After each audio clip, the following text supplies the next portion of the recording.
In my opinion, one of the most iconic seasons of Love After Lockup is season 2 with Lizzie and Scott, Michael, Megan, and Sarah, and it just felt a lot more genuine back then. I liked how the storylines flowed. It always seemed like there was something happening every episode.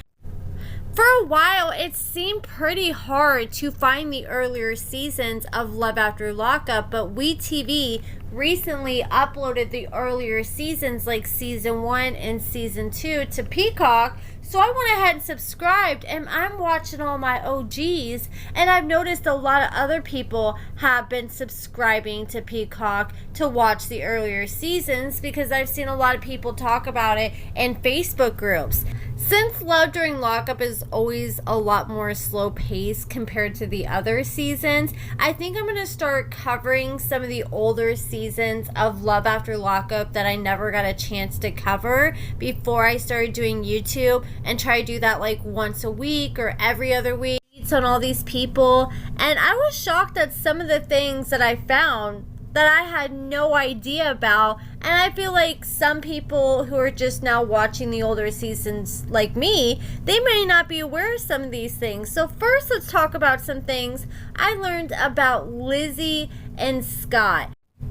Unfortunately, in current times, Scott is no longer here with us. He passed away back in 2021, and we don't know more details beyond that. But back during his season of Love After Lockup, during the season finale, things were starting to look hopeful for Scott after him and Lizzie broke up, after he broke the news to Lizzie that he was broke after she spent thousands of dollars of his money, and he tried to make it look like, look, I got this new girl named Jasmine, she's a little sweetie pie.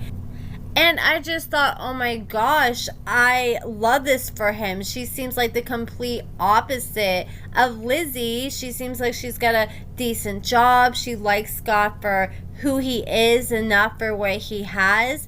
But I guess looks can be deceiving and things may not always be what they appear. After the season finale aired, Scott posted on his Facebook page and accused Jasmine of trying to extort him. He said, I'm so pissed off right now. I'm sick and tired of people calling me a liar. This stupid, the C word, C-U-N-T, Jasmine has an app in my phone and she can read everything. Her and her sorry-ass boyfriend, Carlos, are now extorting me for money to bail her out of jail. She posted that picture last month. And the picture he's referring to is 1 month before this. All of a sudden, on his Instagram stories, there's a picture of this woman.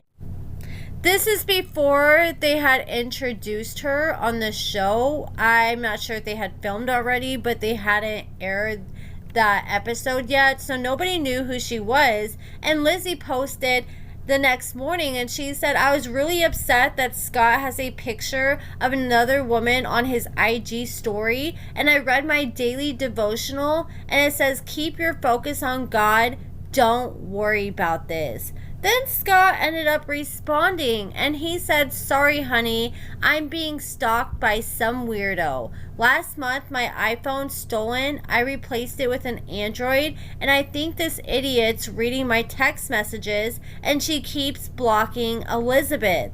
Is this even possible? Every time I leave the house, she just shows up. This person is going to find out real quick what it feels like to be a victim. And then Lizzie posted, update everybody. So Scott went on a couple dates with this girl and supposedly she is stalking him. That's why last night when they were hanging out, she used his phone and took pictures of herself. I don't know if that's true or not, but I believe that's what he said. Okay, so that covers what he was talking about with the photo. So he says she posted that photo last month and she was calling Elizabeth and leaving her text messages calling her names.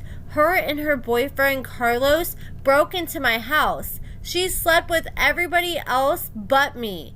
Oh my goodness. So we thought he was finally getting some for once, but really, it sounds like she was just running the same old game that Lizzie was running on him. I guess I'm that ugly, not even a hooker will sleep with me. Okay, so he's calling her a hooker too. So it sounds like he was paying to keep her around. I'll send the threats over to social media. I have a challenge for Elizabeth. If I'm such a liar, I'll go on a Dr. Phil and take a lie detector, and she can ask me any question she wants. Oh my gosh, I would have killed to see that. That would have been some good TV right there. And then he said, but I can ask her any question too. If she doesn't want to do it, I'll do it alone. I'm not lying about anything. But getting called a liar, that pisses me off. And excuse my spelling, I know people are just going to talk it. Okay, sir, I just think you don't know how to spell. I don't think it's you can't spell in this post because you're pissed off, because in those other comments, you couldn't spell worth a damn either.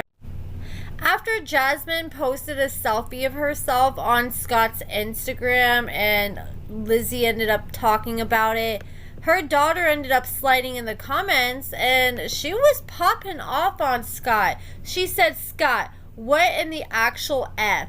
I'm looking at all this BS about you cheating on my mom with another witch. Like, who the F is she? Was she there for you when you broke down? Was she there to pick you right back up? I mean, Lizzie really wasn't either. I mean, every single time that he broke down, she went running off.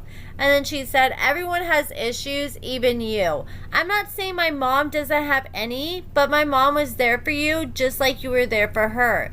We're not talking about money. We're talking about love and feelings and commitment. You made a promise. You got down on one effing knee and asked her to marry you. Now look at you, effing-ish up. I'm disappointed. I thought I could trust you to care for her, to love her. She's calling my ass early in the morning, telling me all this ish. I'm obviously going to stick up for her. When you see this, Scott, get your butt out of bed and give me a call so I can bitch your butt out some more. Then she leaves him a bunch of the middle finger emojis. So she was pissed, to say the least. But yeah, that is pretty much it, guys. I missed out on all this drama because I wasn't watching the show during this season. So I just wanted to cover it for the people who didn't know about this drama or who just need a quick refresher. Let me know what you guys think about everything in the comments below. What other couples or cast members do you want to see me dig into? Let me know in the comments below. Give this video a thumbs up, subscribe, and thank you so much for watching.